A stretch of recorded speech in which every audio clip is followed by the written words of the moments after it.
Steam muna ng mga kangkong. Yan muna yung una kong ginigisa. Hinihiwa-hiwa ko ng mga maliliit. Ganyan ang pag-aadobo ng kangkeng. Hinalo ko lang yan ng ginaling. Din takipan ko yan. Anuhin ko ng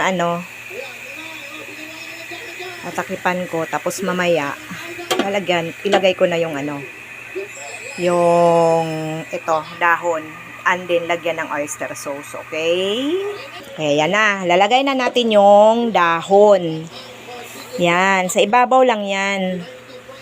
Ibabaw lang yung dahon. Mamaya, liliit din yan. Kasi nga, mawawala yung niya. Liliit din yan.